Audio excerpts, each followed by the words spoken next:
इस पूरे सिस्टम के डिजाइन को एकदम शुरू से समझना होगा। बिल्कुल। और इन चार्ट्स में कुछ और भी दिलचस्प चीजें हैं, जैसे ये रैंक के नाम है, नोवा, वाइब, क्वांटम। हाँ। फिर हर रैंक के लिए कुछ शर्तें हैं। आपकी अपनी होल्डिंग्स जो यूएसडीटी में है, मतलब एक तरह की डिजिटल करेंसी। ठीक है। फिर है टीम टर्नओवर, वैलिड रेफरल्स, और एक एक बहुत ही अनोखा शब्द आरओआई ऑन आरओआई। हाँ, इसी पर मैं आने वाली थी। आरओआई ऑन आरओआई मतलब मैंने रिटर्न ऑन इन्वेस्टमेंट तो सुना है, पर ये रिटर्न ऑन इन्वेस्टमेंट पर रिटर्न, ये क्या चीज है? मतलब लगभग 8-9 हजार रुपए लगाने होंगे। ओके। आपकी टीम का टर्नओवर 5,000 यूएसडीटी का होना चाहिए, और आपको कम से कम 2 लोगों को सिस्टम में लाना होगा जिन्हें ये वैलिड रेफरल्स कह रहे हैं। ठीक है, ये तो किसी भी सेल्स या एफिलिएट प्रोग्राम जैसा लग रहा है। आपने कुछ पैसे लगाए, 2 लोगों को जोड़ा और एक छोटा सा टारगेट पूरा किया। हम्म। लेकिन इसके बदले में जो 10% आरओआई ऑन आरओआई मिल रहा है, उसका मतलब क्या है? क्या ये मेरे $100 पर 10% है? नहीं, यहीं पर सारा खेल है। अगर ये सिर्फ आरओआई होता तो इसका मतलब आपके 100 यूएसडीटी पर रिटर्न होता। अच्छा। लेकिन आरओआई ऑन आरओआई का मतलब है कि आपकी टीम जो रिटर्न कमा रही है उस पर आपको रिटर्न मिल रहा है। ओह।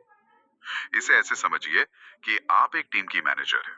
आपको अपनी सैलरी तो मिलती ही है, पर आपके खिलाड़ी जब मैच जीत कर बोनस कमाते हैं तो उस बोनस का एक हिस्सा आपको भी मिलता है। क्योंकि मैंने उन्हें ट्रेन किया है। बिल्कुल, क्योंकि आपने उन्हें ट्रेन किया है। अच्छा, तो मतलब मेरी कमाई सिर्फ मेरे पैसों पर नहीं बल्कि मेरी टीम की कमाई पर भी निर्भर करती है। ये तो ये तो शुरू से ही आपको एक रिक्रूटर या मैनेजर की भूमिका में डाल देता है। एग्जैक्टली। और ये तो बस शुरुआत है। अगली ही रैंक वाइब पर छलांग देखिए। होल्डिंग सीधी 5 गुना बढ़कर 500 यूएसडीटी, टीम टर्नओवर 4 गुना बढ़कर 20,000। और आरओआई ऑन आरओआई सीधा दोगुना होकर 20% हो जाता है। और ये सिलसिला रुकता नहीं है। कोर, फ्लक्स, पल्स, सिंक से होते हुए जब हम इस पहले चार्ट के आखिरी रैंक, न्यूरा तक। हाँ, न्यूरा तक पहुंचते हैं तो आंकड़े देख के होश उड़ जाते हैं। न्यूरा के लिए 10,000 यूएसडीटी की होल्डिंग्स चाहिए, मतलब शुरुआती नोवा से 100 गुना ज्यादा। 100 गुना। और टीम टर्नओवर देखिए, 25 लाख यूएसडीटी का। 25 लाख? और आरओआई ऑन आरओआई भी 70% तक पहुंच जाता है। ये तो एक छोटी मोटी कंपनी चलाने जैसा हो गया। बिल्कुल।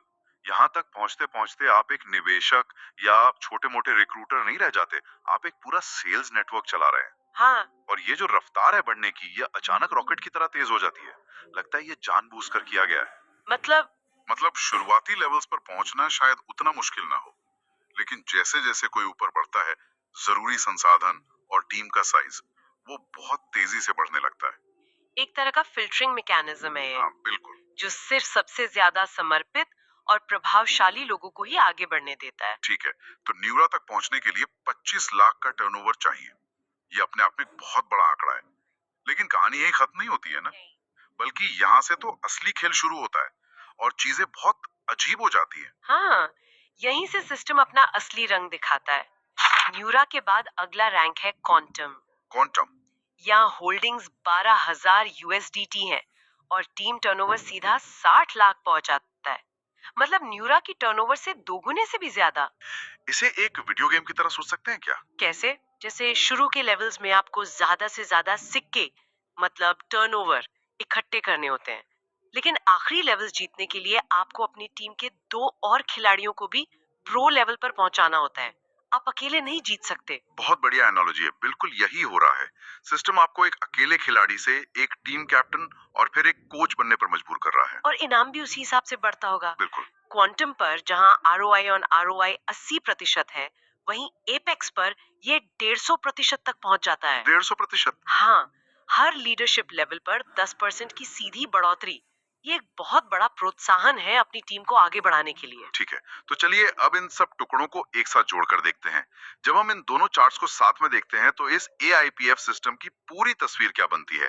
ये असल में है क्या? अगर हम इसे पूरी तरह से डीकंस्ट्रक्ट करें, तो ये एआईपीएफ सिस्टम 3 मुख्य स्तंभों पर खड़ा है। 3 स्तंभ। पहला, व्यक्तिगत निवेश, मतलब पर्सनल स्टेक। आपकी यूएसडीटी होल्डिंग्स। आपको खुद भी सिस्टम में पैसा लगाकर रखना होगा। ठीक है। आप सिर्फ दूसरों के भरोसे नहीं बैठ सकते। सही। दूसरा, टीम का प्रदर्शन, जिसे हम सेल्स इंजन कह सकते हैं। टीम टर्नओवर और रेफरल से मापा जाता है। ये शुरुआती और मिड लेवल की ग्रोथ का इंजन है। आपको एक सक्रिय और बढ़ती हुई टीम बनानी ही होगी। बिल्कुल। और तीसरा, जो शायद सबसे महत्वपूर्ण और अनोखा है, लीडरशिप डेवलपमेंट, एक लीडरशिप फैक्ट्री।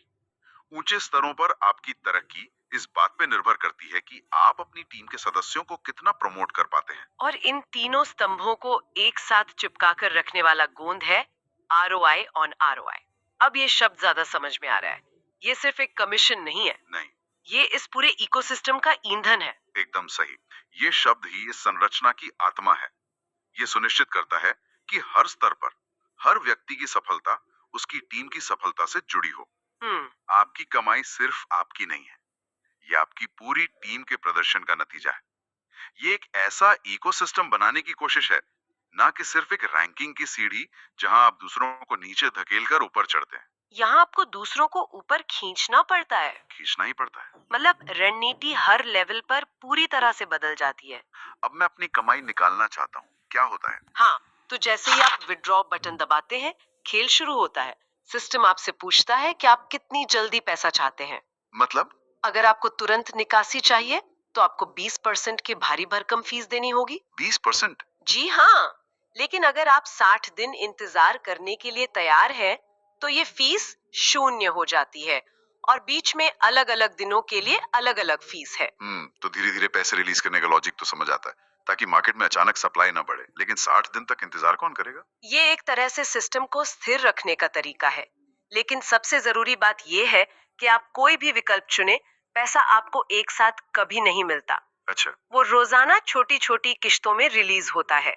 अगर आपने 10 दिन का विकल्प चुना, तो आपकी कुल रकम 10 दिनों में बराबर हिस्सों